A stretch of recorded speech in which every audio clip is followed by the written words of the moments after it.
He's been on Broadway, film, television, and now Amazon's original series, critical acclaimed show Sneaky Pete. We have Joseph Lyle Taylor in the house.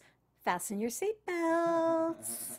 You're tuning into the destination for TV superfan discussion, AfterBuzz TV. And now, let the buzz begin.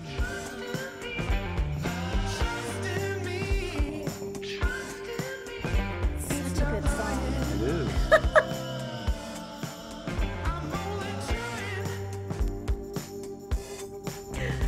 Perfect. Hello, everyone, and welcome to Spotlight On. I am your host, Tami Goveia, and we have Joseph Lyle Taylor here with us today. We wrangled him in. Welcome. Thank you so much for having me, Tammy. Welcome, welcome. I like that song. It's a great song. I know you've been a busy bee, so it's been great to finally get you here in the studio. Well, thank you very much. There's actually a lot to talk about. When I started doing research on you, I've been around. God bless the internet, right? In my eyes, you're kind of a Renaissance man because you've kind of done it all: the acting, the writing, directing. Do you sing and dance too, or Not well. not well? Okay, but a little bit, maybe a little A bit. little bit, yeah. So what fascinates me about this whole thing is people's journeys, how they got to where they're at. Especially in this business, because you don't get here by yourself. It takes a village, right? And hopefully you've got support and people that have traveled along the way with you. But I just kind of want to talk about, last I checked, Vidor, Texas. Potato. Yeah. Vidor, Texas had a population of almost 11,000. Yeah, that's about right. Yeah. It has a sort of a bigger rural outlying population, outside of the city itself. But yeah, it's a pretty small town. So that's where you're from. I think I graduated with a class of 480, something like that. Okay.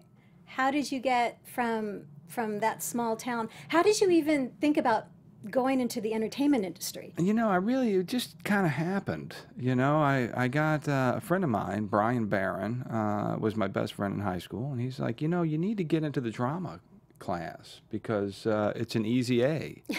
And I was like, all right. We played football together in Texas, and so I got into the drama class, and we started doing skits and things like that, and little playlets, and it was a blast. So this was high school? This was high school. Okay. This is my sophomore year of high school, and then by my senior year, wasn't really planning on going to college. Was just going to get a job and start working, which is what people do down there. A lot of people. What were you going to fall into if it wasn't? Probably prison. I probably would have ended up that's full-time work. in jail. I don't know. We were wild kids and did stupid things, but but I had this teacher in my drama department, Adonia Placette. Wow, you remember the name. Oh, she was a big influence. The first thing I saw, we did a UIL competition, and so you would take a full-length play, and they took Peter Shaffer's play Equus, and they cut it down to a one act. And I wasn't in it, I was still young, but Bob Wilcox and Phil Hinch and a few other guys there, the seniors, they did Equus. And so we got to go see it, our class, we let us out of class, and the freshmen went, the sophomores went, we didn't like that. And it was phenomenal. I mean, it was just phenomenal. What was it that just kind of blew your mind? The staging. So, all the guys, the horses, they had built these sort of wire horse heads, and they were up on hooves, and prancing around. And then if you don't know the show Equus, Sidney Lumet directed a movie of it, which is pretty phenomenal. Yeah. Who I also happen to have worked with. But, and then Adonia Placette just staged this thing, and all the acting. Of course, probably if I went back and looked at it, I'd be like, but at the time it was brilliant, and it's such a dramatic piece. Yeah, very heavy. The kid stabs the horse's eyes out, and it's all mixed with religion, and it's just... That's a pretty intense project to do. Phenomenal. Yeah. One act. And so they did that at the high school, and they won third in state. you know, so they won the big, you know, it was huge. It was huge. And so I stayed involved and did understudy things, and then we did The Elephant Man the next year, and which was also amazing. Yeah, it's heavy stuff. So I had this kind of Adonia Placette influence, you know. Thank you, Adonia. In my youth, and so, you know, she left and went to teach at Lamar my senior year, but Jackie Summers came in, and Jackie Summers said, you know, you really should look into getting a scholarship, you know, to college for acting.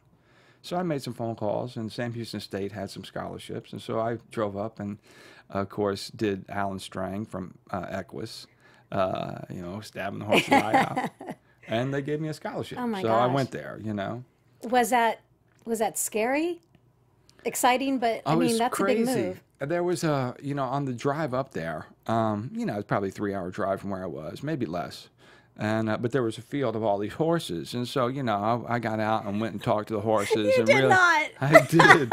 Is that what they call method acting? I was an organic method actor from day one. In the field with the horses.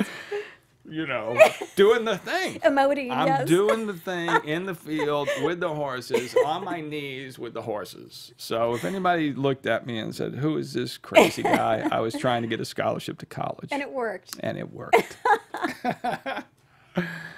And so I went there for a year, and I did a play there called Lone Star by James McClure, which is, you know, about a younger brother and older brother. I played the younger brother, Ray, and the younger brother has had sexual relations with the older brother's wife when the older brother was off at Vietnam, and he feels really bad about it, and so it's a comedy, and it's a comedy. It's hilarious. It's hilarious, and they have a sister piece called Laundry and Bourbon where the women talk about things that happen in I've heard of Texas. Laundry and Bourbon.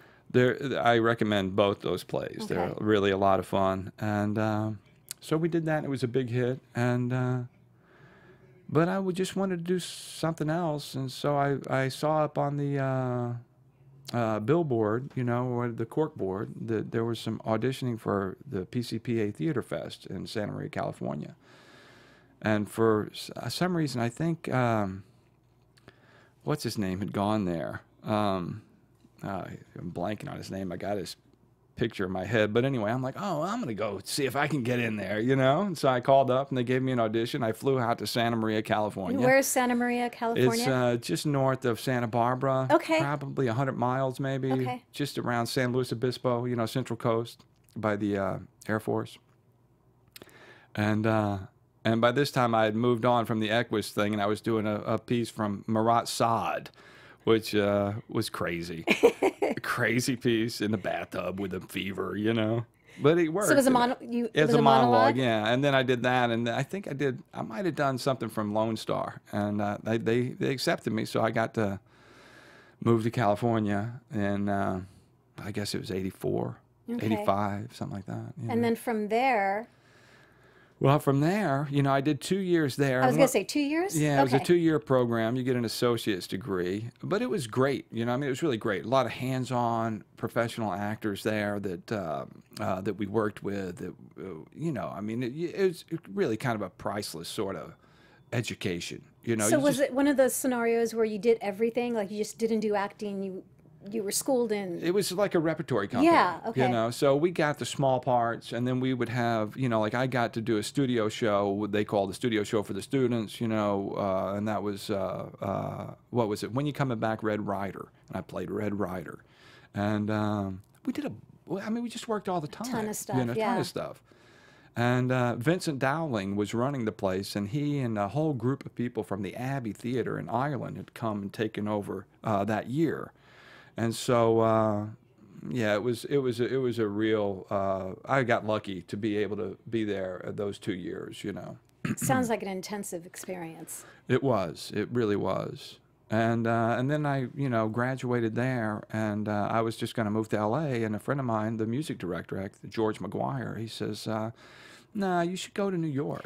You know, I'm thinking from what you're saying, all this theater that you're doing. it would seem like New York would be the logical thing to do. But was TV, did you think of LA because of the film and TV world? Or? Yeah, I didn't really have any clear thoughts about things at the time. Yeah. You know, I was just sort of thinking, well, I guess it's, you know, not very far away. I can go there and see what happens. It's easy, yeah. I mean, it would have been a bad move on my part. Why? Well, because New York is so informative, you know, and I really spent my formative years there in New York and really learned the craft. Yeah.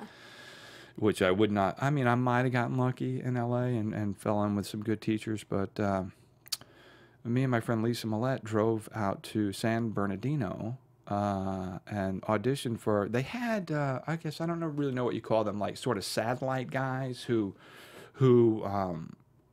so you didn't have to fly to New York to audition. You know, you could go. There were a few different places, and one of these places was San Bernardino. And this man was a professor somewhere. I don't remember his name, but we came in. We did our auditions, both Lisa and I, and we both got in to the neighborhood playhouse, which was huge. Yeah, you know? I mean, it was huge, especially in the '80s. It was just like, you know. What did that feel like when you found out that you had? Oh, I tell you, I was so happy. Yeah, it was. Did you miss home at all at this point, or you were just kind of on yes, a roll? Yes, Mom, I missed home. You missed home cooking. yeah, that's it.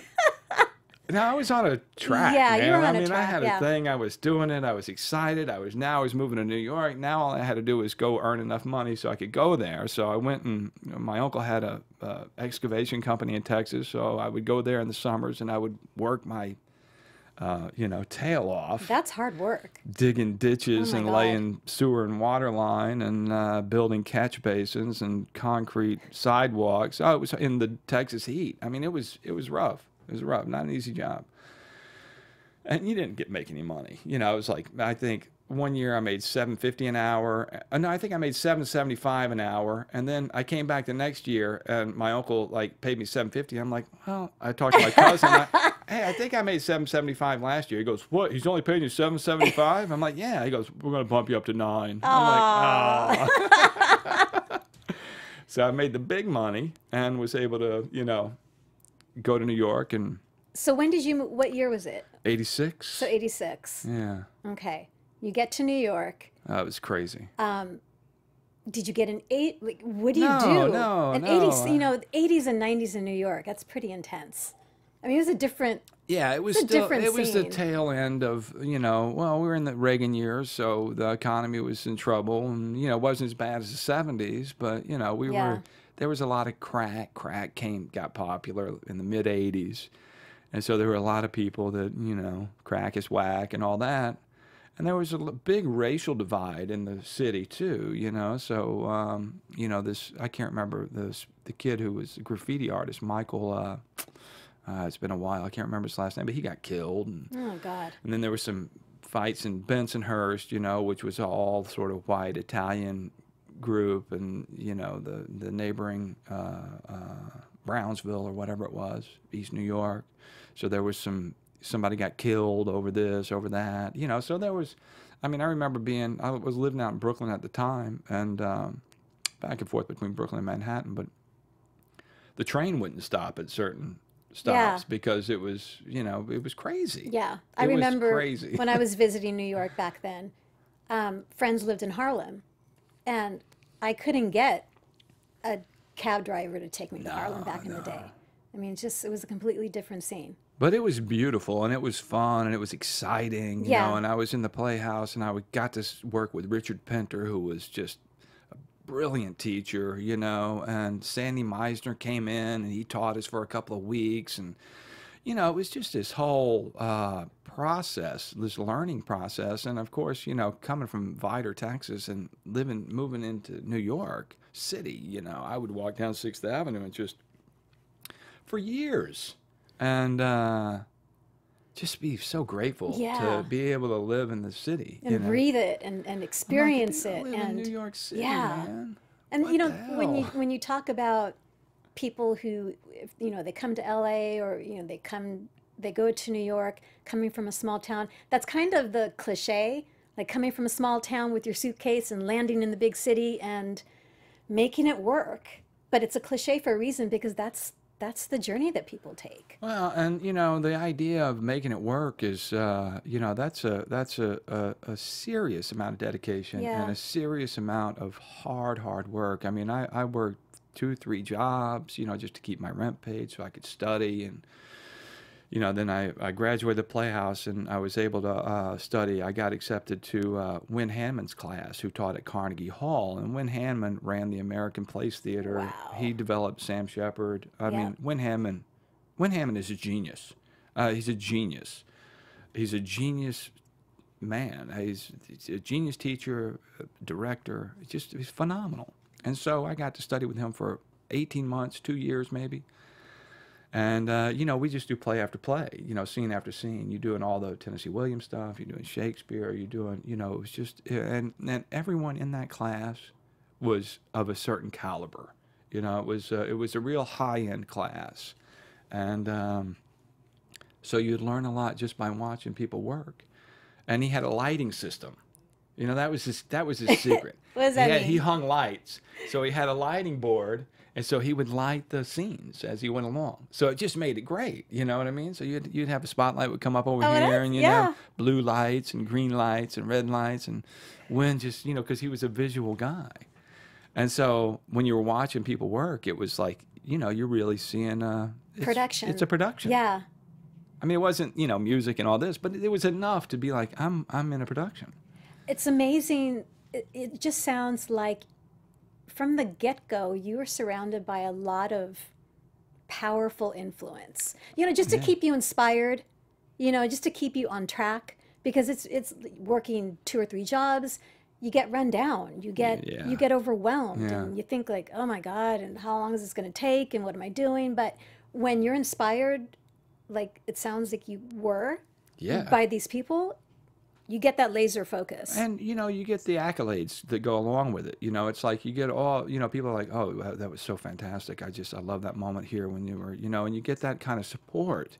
You know, that says, well, okay, I'm on to something. You know, I can do this. So I'm going to just do it as well as I can, you know. But you were also doing TV in New York, too, I did right? TV in New York, yeah. I did, you know, the Law and Orders and... Those procedurals? You know, but this was, yeah, I did some of that. But, you know, it took me about 12 years in New York to... I think at my first gig, actually, the first Law and Order gig, I played Skank the Innocent Skinhead. And... Is that on your resume? Yeah. It may not be on there anymore, but it was for a long time. And... yeah, I can't remember. I had somebody call. I think I had a manager at the time. I might have been working with. I think I was working with Brett Adams' agency over on 44th Street. They make you come in there and audition, you know. So you had to go bring a couple of monologues in, and they take you upstairs to like a little sort of drawing room, and they had a little stage, and you'd go stand up on that stage and you'd do your monologues, you know, a couple monologues. And so I guess I passed. You know, and so I got, they didn't sign me, but they sent me out. Interesting. So the first thing I got sent out on was this Law and Order, and they wanted me going for the other character. Not Skank, the Innocent Skinhead, the other guy. And I was like, nah, I like Skank, you know? I want to read for Skank. And so I think Suzanne Ryan was cast, and maybe it was a pre-thing. So I just worked on Skank. You know, I was just doing my own thing. I'm like, I'm just going to go in with Skank and, you know, do your whatever. thing. Yeah. Because we were all like Al Pacino and all that, you know what I mean? We're doing our things, you know? And I got all tatted up and, you know, skanked out, you know, punk rock guy, and went in there and just did Skank, you know? I was Skank.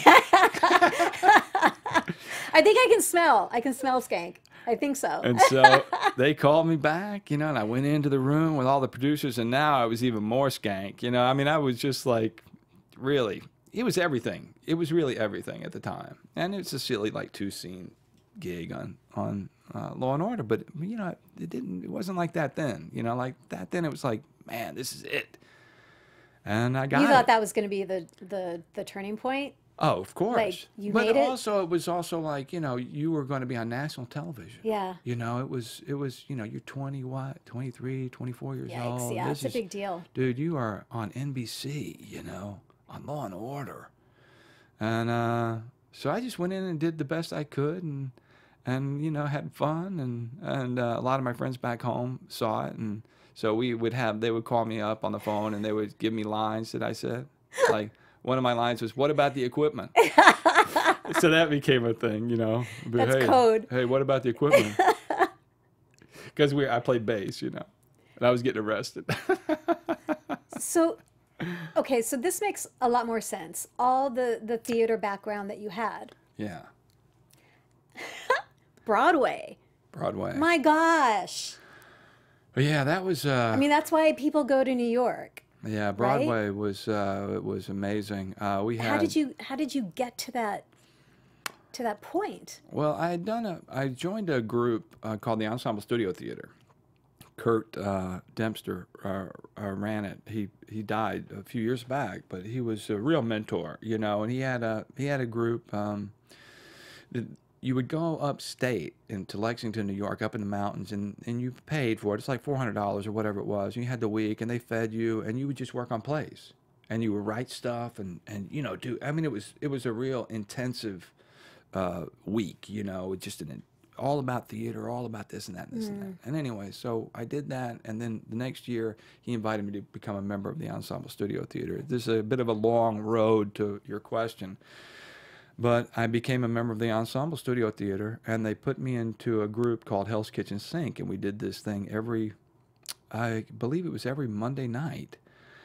We did all these small plays, and it was a huge hit. It was all comedy, and Jamie Richards ran it. And from there, we'd do this thing at the Ensemble Studio Theater called the Marathon of one acts. And if you could get into a marathon play, that was a big deal. Okay. I mean, it was hard to get into a marathon play. And so one year I got into 2 marathon plays because I had done both of them in Hell's Kitchen Sink, Cats and Dogs by Sherry Vogelstein, and English, It's Where the Words Are. So there was a big fight about if I was going to be able to do both of them, one in A and one in B. And I ended up winning, and I was able to do both of them, and we got I got a lot of attention from doing that. Then we ended up going to Aspen at the Comedy Festival, and we ended up winning at the Comedy Festival. And then I went back to Ensemble Studio Theater, and I did a play by Michael Lewis Wells called Real, Real Gone. It was a beautiful little 30-page play about sons with their fathers had died, you know, and they meet every year. And my father had died recently, you know, when I was doing this play. So it was really loaded. But Jeff Hunter from William Morris saw it, and David Kolodner. And I got a phone call a couple weeks later from Jeff Hunter's office, wanted to talk to me, you know. William Morris. He's got a phone call. I'm like, yeah, I'll come over and meet you, you know. I mean, this Jeff Hunter was famous. He's passed away last year. But anyway, he brought me over, and I had an agent at the time, and it got a little bit sticky. But Jeff won out and convinced me, and I'm like, look, just please don't submit me for anything until I talk to Lorraine, you know, my agent, because I really loved her, you know, Lorraine Coffey. And but he didn't listen to me. You know, he's doing his own thing. And then anyway, it all fell apart, and I had to go in and talk to APA and all this. But it all worked out. I mean, they'll drop you in a heartbeat, you know what I mean? But as soon as you drop them, suddenly you're a traitor, you know what I mean? The politics of it all. But so we had, he submitted me for Sideman. For Sideman. Which was at CSC, and I went in and I read, and I ended up getting the part. And we went to, we did it at 13th Street with Edie Falco, Frank Wood, Angelica Torn, Michael Mastro, Kevin Gear. Kevin Gear passed away last year. Talk really quick about that moment of realizing that you got it. Well, that's one of those moments where you're just like, oh my God. I mean, it wasn't Broadway. You have to remember. Right. It was off Broadway. It was off Broadway. But it was a paying gig. Yeah. I mean, I think it was if I remember correctly, it was $246 a week. Which was enough for me to live on, you know, at the time. Yeah. I could make it on $200. I didn't have to keep another job. I could just live on my $246 a week, you know. And that might have been after taxes. I hope it was. And but Edie was she was a hurricane. Yeah, I was just going to say a powerhouse, right? Warren Light wrote this play, and it's about jazz. His father played trumpet, Don Light, and he played for Claude Thornhill and the big bands. And of course, Warren's mother was, I don't know if she was bipolar, but, you know, she had issues. And so there was a bunch of, just a torrent of emotion in their house. Excuse me. And so he wrote this play. And his mother had told him, he said, if you write this, if you want to win an award, write a play about this family. Yeah. And so he wrote Sideman. And what's that? What does it stand for? Sideman. you know, the trumpet players and musicians are sidemen. Okay. You know, so they'll go into different bands, so they're called sidemen. Okay. And you know, we were all kind of sidemen, all us actors: Kevin Geer, Michael Mastro, Frank Wood. You know, and Edie. Edie wasn't famous at the time. You know, and Angelica Torn, and Robbie Sella. And we went down to CSC and we worked, and Michael Mayer directed it beautifully. I mean, what an eye this man has. I mean, he's multiple Tony winner, you know, just a phenomenal director. And Warren's writing was beautiful, and all the performances were really full and realized, and I had to kill you. I mean, it was a crippler. Yeah. You know, at the end of the thing, you know, I just like... Yeah. Draining. Oh, Exhausting. everybody, the whole place is sobbing. Yeah. And Warren has it. He said a woman came up to him and said, "Oh my God, it reminds me of my father." Oh my God. And she says, and Warren says, "What did he play?" And he goes, "No, he was an accountant." So it was just that universal cathartic experience. Exactly. Yeah. Exactly. You can still find reviews of that show. And Yeah, I think really, Ben Brantley reviewed it, if I remember correctly, and gave us a really glowing review. And what had happened, because we were at CSC, it was a 99-seat theater. We were totally sold out. Todd Hames, who ran the Roundabout, came to see it. Burt Bacharach, who was going to do a show on Broadway at the Roundabout. The show wasn't ready. Whatever happened, I never got the full story, but he fell out. And so they had a slot open. And so Sideman got slotted in to the Roundabout Broadway stage. Yeah. At that point, that's crazy. At that point, it became real. You know, at that point, we were like, we're going to Broadway. How long had you done the show before it went to Broadway? Well, it was a 16 performance show. You know, it was a showcase. Okay. If I remember correctly, I think it was. And we rehearsed for a month or something, whatever it was, a month and a half. And then we put it up for, you know, another month. And then I was with William Morris at the time, with Jeff Hunter. And I ended up booking a pilot out here with called The 900 Lives of Jackie Fry, with Tom Cavanaugh and Stephen Wright. Stephen Wright was hilarious. Tom Cavanaugh is a great, one of the like choice individuals on the planet. You know, he's just like super nice guy. And Jeff Nathanson wrote it, you know, who wrote Catch Me If You Can, and a lot of stuff. He's a brilliant writer. And Stephen Wright, we were having lunch, right? And Stephen Wright says, "Hey, Jeff, you really should come over and see my show. You know, I'm doing it over at wherever he's doing it, you know, comedy store." And Jeff's like, "Yeah, I saw it, Stephen. I saw it." And he goes, "Yeah, but I put a comma in it." So yeah, he was great fun. And then so Warren was like, "Look, just come back. Don't stay there. Come back. Yeah. Something good's happening. I can't tell you what it is, but something good's happening." And then I came back and we were at the Roundabout. And yeah, so we ran there, and then we got picked up to move. You know, it was a big hit. We extended, and then we got moved to the John Golden Theater, which was a true Broadway house. Yeah. And so, and I think our pay went up from $680 to $1,500. You know, I'm like, $1,500. And you're on Broadway. Life is good. You know? Oh, it was sick money. I got a mutual fund off of that, which depleted, but I had one for a while. So that was 8 performances? 8 performances a week, yeah. Oh, man. Oh, it was great. You know, these so Broadway great. theater people, they're just a whole other cut above the rest. Well, it was interesting, you know, how to keep your performance fresh, Yeah. you know, so that was a real challenge. But we had, you know, I mean, everybody we were all so happy to be, you know, because it's our Broadway debut. Yeah. All of us together. And then in the middle of it, Edie ended up, after the Roundabout, was it after the, I can't remember exactly what the timing was, but Edie ended up booking The Sopranos during the time. And so she had to leave the show, and then Wendy McKenna came in, who was wonderful too. And so we ended up running for like a year and a half. Did Frank win a Tony? Frank won a Tony, Yeah, he and won a then we Tony won for a that. Tony for Best Play. Right. Yeah, Frank was exceptionally good in that show. I mean, just amazing. He was amazing, you know. because the guy, you know, Warren said somebody come up and talked to him, a psychologist or a psychiatrist, and said, you know what, you've written your character of the father is a prime example of a person with Asperger's disease. Boy. And so, you know, because they hadn't diagnosed that back in the day. And so, you know, Frank really tapped into that, and it was a beautiful performance. It really was a beautiful performance. I watched it time and time again. And so that was, yeah, that was pretty much the Broadway, getting to Broadway. Did you stay in New York after that show? I stayed in New York after that show, and then what happened was I, you know, filed my unemployment after the show ended. And I was like down to my last check. And wait, and you got another call.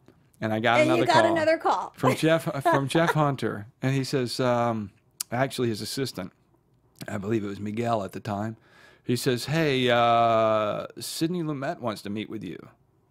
I'm like walking down the street. I'm like, what? Sidney Lumet wants to meet with you. I'm like, really? He's like, yeah. I'm like, great. When? You know, Friday. So I went in and...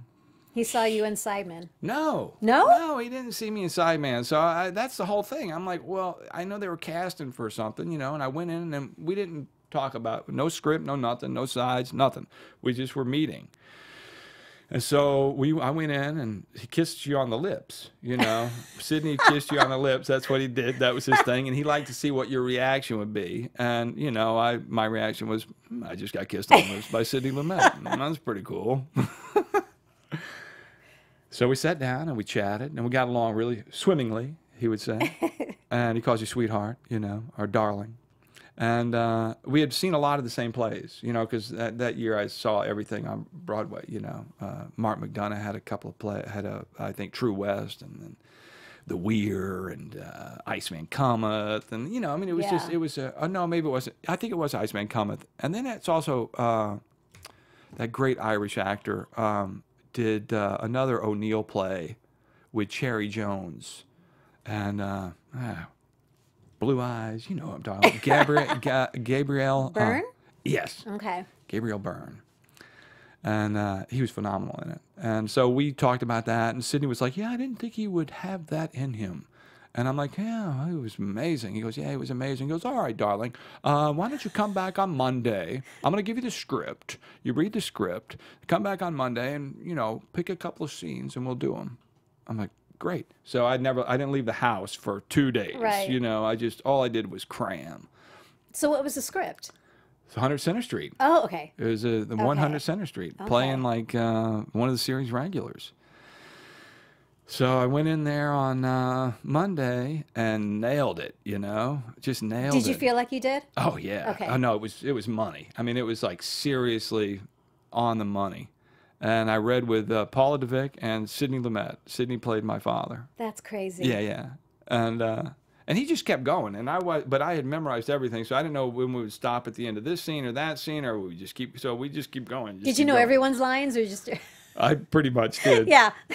You know, I was ready, man. And so Paula told me later, she says, yeah, when you left the room, they were like, God, that was really good. But, you know, what about that other guy? The other guy is so much, he's better looking.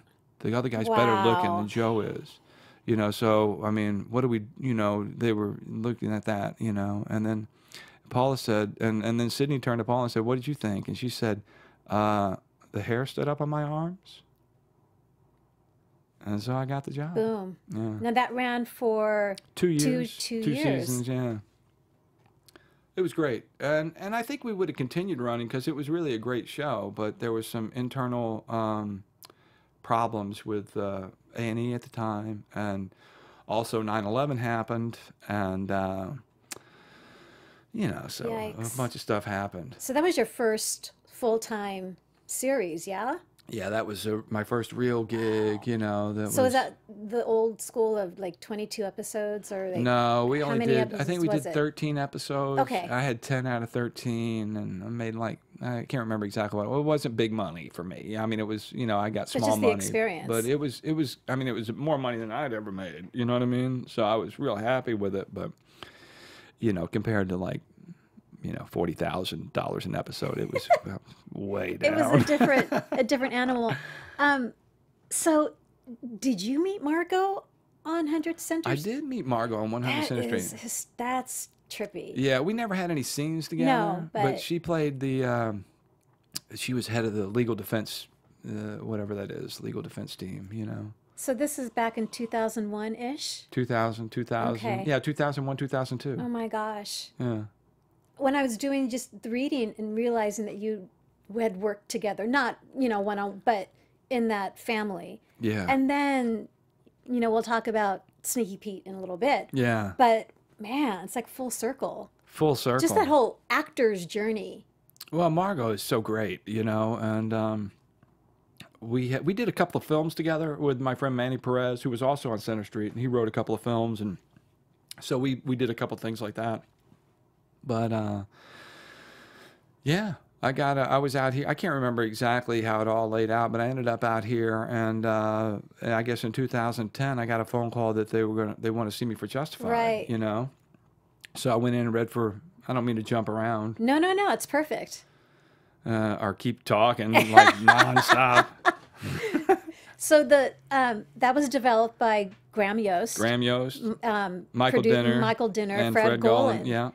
So love that. Oh, it was, and Elmore Leonard, who's one of the best writers ever, in my opinion. I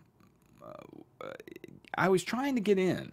I was trying to get in for the appointment. I couldn't get an appointment. Cammie Patton was casting it in L.A.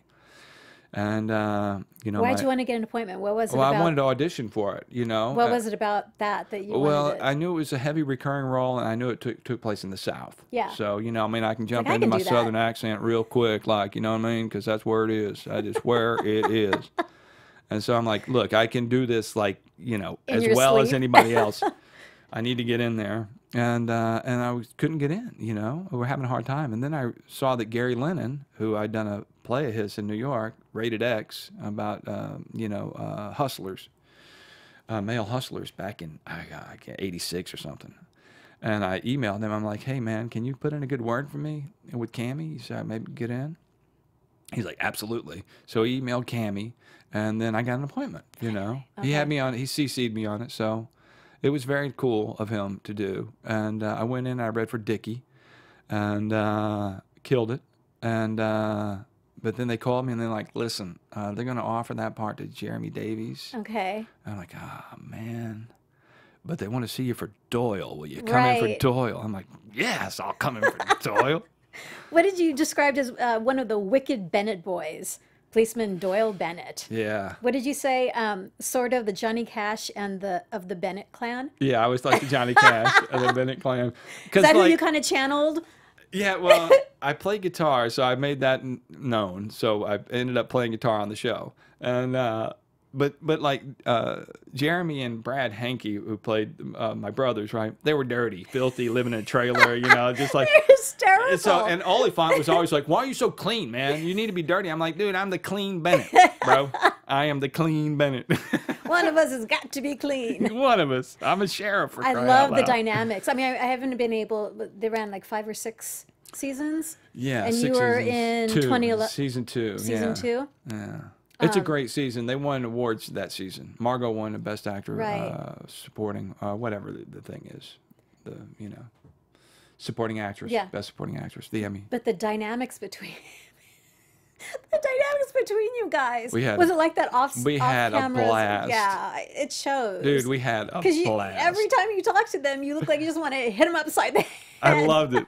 Jeremy is like the perfect guy to play a role like that, where you're just like, are you an idiot? Exactly. He's just like, he had it. He just drive you crazy. Oh, he's lovely though. I mean, he's like a lovely guy. Where was that filmed? Santa Clarita. Oh, okay. Oh, actually, that's where the studio was. But then we went up to the little town up in the hills up there, Greenville or something like that. Okay. Weird little place. It's etched out. Apparently, they had like a huge meth problem up there for a while, so they had to go clean it up. And apparently, you would get a weird cough up there. If you were up there, if the wind was blowing. Oh, because So, what's in the air? Whatever is in the dirt up there that would kick around. Everybody's like, I'm getting the Greenville cough. Got it. Greenville cough. Yeah.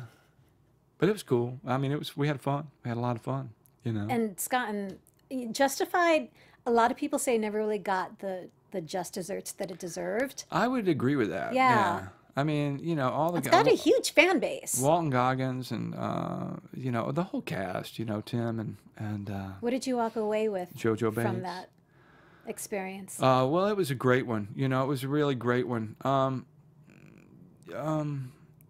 Well, you know, it's all the same. You know, you work for a while and then you're off. You know, you have nothing to do, and you're like, what am I gonna do? I've been spending the last 5 months working. Right. It's like perfect, you know. So I can't remember what happened after that. Oh yeah, no, I did a lot of stuff after that. Actually, I did Dark Knight Rises. I went and met with Christopher Nolan. Right, that was pretty interesting. John Papsideris brought me in. And I'm a huge fan, and I mean I'm a huge fan of Chris Nolan's. I mean he's just and Wally Pfister, and you know his DP. But I'd just seen Following again, like you know I'd seen it probably 3 or 4 times, and I just wanted to kind of bone up on my Nolan stuff. So I watched Memento and Following, and you know a couple other things, and. Well, I was watching Following, and he goes into the guy's apartment, right? And he opens the door, and there's a Batman insignia on the guy's apartment door. Now, this is 25 years before he did the Batman series. And so I'm like, brought it up to him. I'm like, so what? That's crazy foreshadowing. He goes, yeah, there was one in Memento, too. I said, I didn't see that one. I said, but right there on the thing, there's Batman. And, you know, this was his 3rd Batman movie. He's, you know, huge. And I ended up getting the job, you know. I played the DP, the sewer guy, you know. That is amazing. Sewer guy that finds a dead body, talks about it. Yeah, I washed up last week on the... Perfect. Yeah, you're a high-end kid. You really got a future. Wow. This is like a roller coaster ride. So Justified... It's my life. How, so you're in the orbit of, you know, Graham Yost and those guys, right? I'm on their radar. And it seems like when you do good work and you show up, you know, you kind of you'll get the phone calls like, hey, we're working on this, we're doing this. Yeah.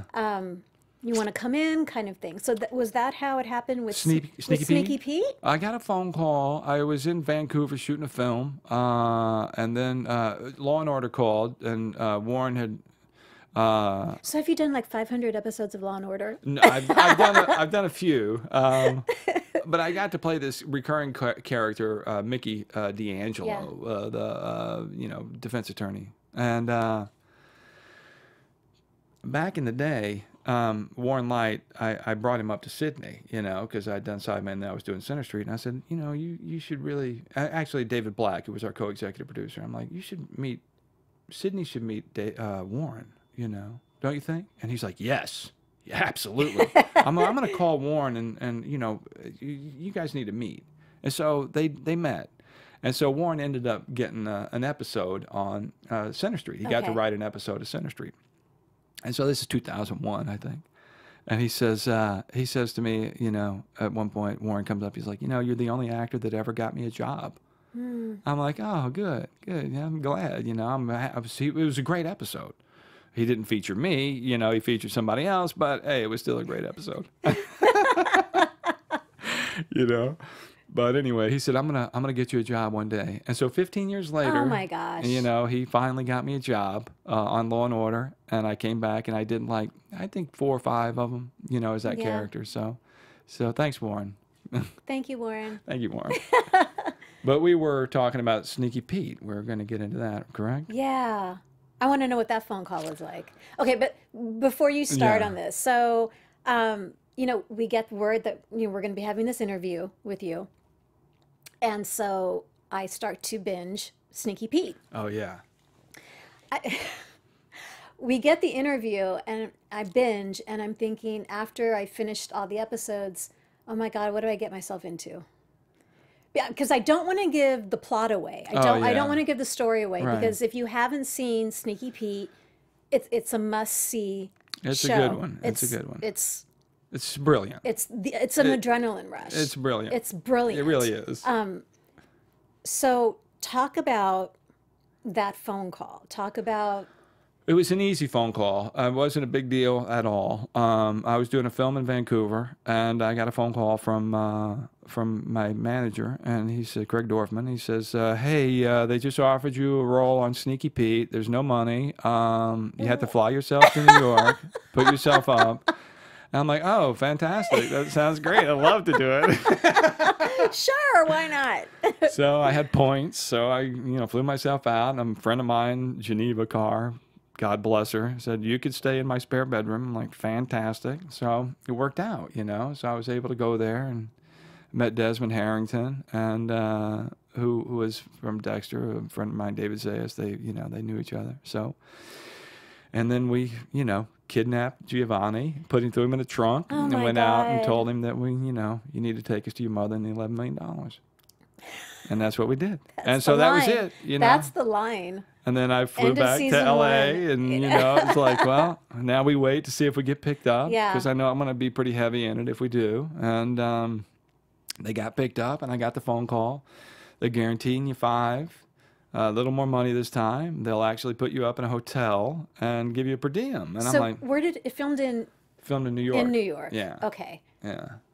So that was sweet. And then Margot was on it again. So we reunited. So did you know that she was, well, of course you knew. Yeah, I knew. Of course you knew. Yeah. Yeah. Because they had shot the pilot long before that, before they picked up the first season. But that was CBS. That was the pilot CBS, aired on CBS, yeah. And then they chose to not Yeah, I think it was continue I don't know with why. it. I don't know why Too either. racy maybe or something. I don't know. But it was interesting because in an interview, Bryan Cranston said, at first, when we found out that CBS wasn't going to greenlight this, we kind of went, like, what? What's going on? Yeah. And then Amazon came around and knocked on the door and realized that it was kind of a blessing in disguise. Because when you can just focus on 10 episodes, as opposed to that longer rollout, you can really get in deep, right? Yeah. You can really just make the story, because the writing is so tight. So tight. It's an adrenaline rush. It is. Every single episode just peaks and peaks and peaks.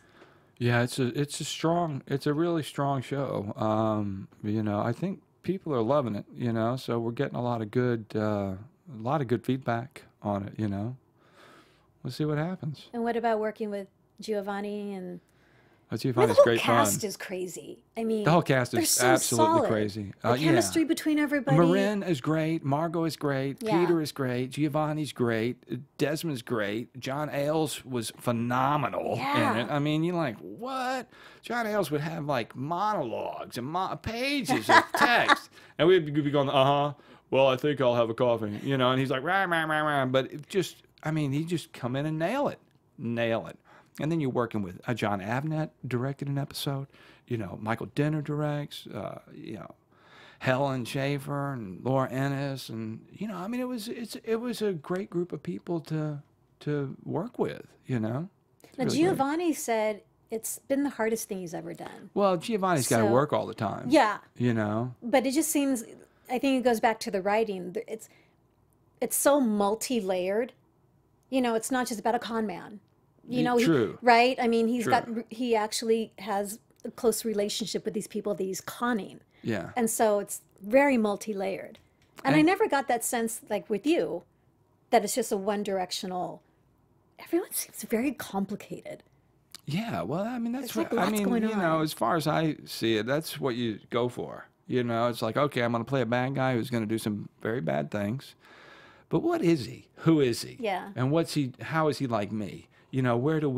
What kind of darkness is there in this that can bring to that? So is this the darkest? You've played some pretty dark stuff. This is pretty dark, though. Yeah. I was looking at some of your other stuff.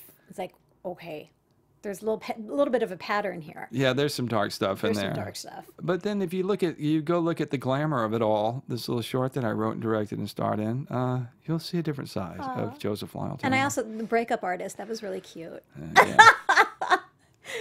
But you talked about doing comedy, so it kind of makes sense that... I won an award for that. I won a Best Actor award in Newport Beach for that, The Breakup Artist. Yeah, and I thought it was a good little movie, it was a cute little film. Vinnie Rubino, and that was his baby, Bobby Cannavale was going to do it, then he couldn't do it, so he called me and said, you need to go to meet my friend Vinnie Rubino. and talk to him about doing this movie. And so I said, all right. So I went over there and met with Vinny, and we hit it off. You know, he's like, you want to do it? I'm like, yeah, let's do it. You know, so we did it. I love mean, how like these things no work money. out. It was like just through the, you know, over to Jersey. It was like had to be the hottest year ever. It was a hot summer, but anyway, it was fun. We had a good time. This is a segue into going back to the whole Renaissance man idea that I have of you. So you've been writing Yeah, Glamour of It All. the glamour. Did of it you all. direct too? I did direct that. You yeah. did direct that. Yeah. So is that something that people can Go take a look at? Yeah, or? go look at it. It's a lot of fun. Okay. We'll be 5 on- guys auditioning for the new David Milch HBO project. And That's you all also, I'm telling you. You've also got a music. You Yeah, also do your music I also thing. play guitar, you know, and sing. Now, is that some. something you always did? No, I picked it up a few years ago, actually in the 90s, I guess. So, yeah, for a pretty long time I've been playing. You know, I learned how to play chords. I had a friend of mine who lived with me, Marcellus Hall. He had a band called Railroad Jerk, and they were a great band in New great name. York. Yeah, they were really good. Along with John Spencer Blues Explosion, Motherhead Bug. You know, there was a whole 90s indie scene down in the Lower East Side where we all lived, and so he taught me some chords, and you know, would occasionally play guitar with me. So, and that sort of stuck. You know, once you're able to actually move your fingers. You know, 'cause it's very hard to move your fingers. It's very hard, yeah. But once you get to move your fingers, And you get the calluses, yeah, so it doesn't hurt so much. Yeah. Now mine are just, you know, they're not even calluses anymore. They're just hard, you know. And then you start finding, you know, scales, and you're like, oh, I could play the D over here. Oh my God. So is it kind of an outlet for you? Like, It really is. You know, I think playing music, I mean, if you really play it, it can be a real cathartic, sort Yeah. of honest kind of expression of one's self, I guess. You Yeah. know, some art in it, you know, and, you know, it's beautiful. It's a beautiful thing to be able to play music. I highly recommend, you know, picking up the piano or the guitar or something. it's not easy though. Not everybody has a knack for it. And it takes a time to get to where you can play, but you know, once you can, you know, it's it really is you know, it's something one should do, I think. Who inspires you musically? A little, I think, you know, I got into jazz when I started doing sideman, Right. you know, and you look at guys like Clifford Brown and Miles Davis and Art Blakey and Lee Morgan, and I mean, Dexter Gordon and Coltrane, and just, I mean, those guys are such musical geniuses. They're masters, I yeah. mean, Thelonious Monk, you know, and Art Tatum, you know, I'll never ever reach that kind of level in music, you know, but those guys were really inspiring, and you know, I like people like PJ Harvey. You know, I'm just learning the PJ Harvey song right now, which is so just strong and just ballsy. You know, she's such a genius, and you know, the old blues guys like Robert Johnson, and you know, yeah. I got a great teacher here, Jason Land. He's inspiring too. You Oh, know, so you're yeah. taking Yeah, here you're in studying? Burbank. You know, he teaches guitar ninjas, and he's smart and funny, and he plays in a Led Zeppelin cover band. That's fantastic. He plays just like Jimmy Page, man. I Oh mean, my God. he can shred. He That can is seriously great. shred. So you like there, and and he's like showing me something. He's like, I'm like, dude, just play like 5 notes. Yes, man. please. Please. Be just kind to 5 me. notes, and I'll follow you around. But he's great. So, you know, I guess like that. What else do you have going on? What can people look forward to? Well, I just did an NCIS. Okay. How far in advance do they shoot? I think it airs May 21st, if I Okay. remember correctly. You know, it's a couple scenes with Mark Harmon. You need to get more active on your social media. I'm not young very man. good at the social media And thing. it's just kind of that reluctant part of the business. But I always feel like, you know, it's like a weird, shameless sort of promoting. no, It is, though. You know, People it's want to like- connect. Yeah, You know, it's it's all true, about true, connecting. true. People want to know what you're up to. Yeah, I try to, you know, throw it out there. You know, Yeah. when I got stuff going. I mean, we did a big Sneaky Pete push, you know, and You're doing amazing, solid work. It needs to be recognized thank and you so seen. much. Yeah. So promote, promote. I will do what I can on my end. Thank you, Tami. Okay. You're much better at it than I am. I'm working on it. Speaking of social media, where can people find you? I'm on Twitter, Joseph L. Taylor. Joseph L. Taylor. Yeah. Okay. And, you know, Facebook, Joe Taylor. Good luck. Good luck finding that. Like and follow the pages, right? Yes, thank you. Retweet, You all know. that good stuff. You could tweet mean stuff and whatnot. hate tweets. Why? No, I'm just kidding. It's all Tweet good. nice things. Just be nice hate tweeters. tweets, I know. You know. Okay. One of these things, before we wrap up, you can find me on Twitter. What's my handle? At Tami Goveia. It's not complicated. You hear that? You hear that? That's an original tune That is original from tune. Joseph Lyle Taylor. Won't you see me? Watch the Rain. That's it. Right? Yeah, that's a good- Where can I find it? SoundCloud? SoundCloud? I got a SoundCloud? couple of things up there on SoundCloud. I love this song. I really do like this song. Yeah. My friend Bud Cuccia recorded that for me. Yeah. No, it's a sad line. We all die, you know, what can we do? We got another 30 years, You right? gotta watch If the we're rain. lucky. Yeah. Be sure and watch the rain, you know. It's beautiful. It was a pleasure. Thank you, Joseph. Thank you, Tami. Come back. Started to cry. From executive producers Maria Menounos, Keven Undergaro, Phil Svitek, and the entire AfterBuzz TV staff, we would like to thank you for listening to the AfterBuzz TV network. To watch or listen to other after shows and post comments or questions, be sure to visit AfterBuzzTV.com. I'm Sir Richard Wentworth, and this has been a presentation of AfterBuzz TV. The views expressed herein are those of the hosts only and do not necessarily reflect the views of AfterBuzz TV or its owners or principals. Watch the rain wash away another sunny day.